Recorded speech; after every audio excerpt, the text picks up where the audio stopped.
And అలాగే మీ career graph చూసుకుని అందరితో ఒక యంగ్ హీరోస్‌తో, తెలుగు హీరోస్‌తో, యంగ్ హీరోస్‌తో వర్క్ చేస్తున్నారు. 'ఆనంద్ దేవరకొండ', ఇప్పుడు 'రాజ్ చరణ్' గారు. యాహ్! అది ఎవరి డెసిషన్ మీద? డైరెక్టర్సా? అలానే జరుగుతుంది. అదే ఇట్స్ ఐ డోంట్ నో. అది obviously director decision. I won't be like నాకు అన్ని యంగ్‌స్టర్స్‌తో చేయాలని. That's not my decision. Maybe that suits me better అనుకుంటా. సో ఎలా అనిపించింది 'రాజ్ చరణ్' గారితో వర్కింగ్ ఎక్స్‌పీరియన్స్ ఎలా అనిపించింది? It was fun. Like it was fun because మేమిద్దరం we're very similar. We're on set we're extremely hyper. ఏదైనా ఒకటి చేస్తూనే ఉండాలి, ఎవరినైనా ఏడిపించాలి. ఐ మీన్ లైక్ నాట్ సీరియస్గా ఏడుపు, ర్యాగింగ్, బుల్లీ చేయడం, మోస్ట్లీ శాంటోని. So we had an amazing time. So ప్రీవియస్‌గా 'ఆనంద్ దేవరకొండ' గారితో కూడా వర్క్ చేశారు. ఆ ఎక్స్‌పీరియన్స్ ఎలా అనిపించింది ఆయనతో?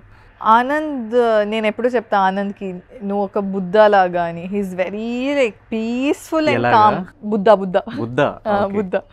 సో నేను I've never seen a person that calm and like you know peaceful and like peaceful, very peaceful. Like ఏదైనా సిచ్యువేషన్లో అట్లీస్ట్ మీకు ఇమోషన్, ఐ మీన్ కోపం, ఇరిటేషన్ అలాంటివి వస్తుంది కదా. Anand is always this calm person. మరి అట్లా కామ్గా ఉన్న వాళ్ళు ఇంకా ర్యాక్ చేసి ఉంటారు కదా.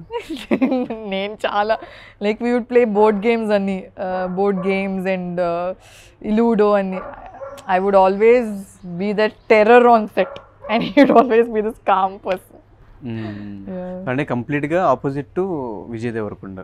No, Vijay is also a very calm person. Meeku telidu. I mean, I'm sure that's not how it's portrayed, but he's a very positive person and a very positive person అని తెలుసు, but చాలా యాక్టివ్గా ఉంటారు కదా. యాక్టివ్గా ఉంటారు, but he's also very like peaceful.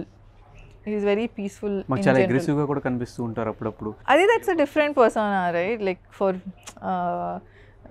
movies and in like outside అలా ఉంటారు, కానీ general he's very calm and very positive.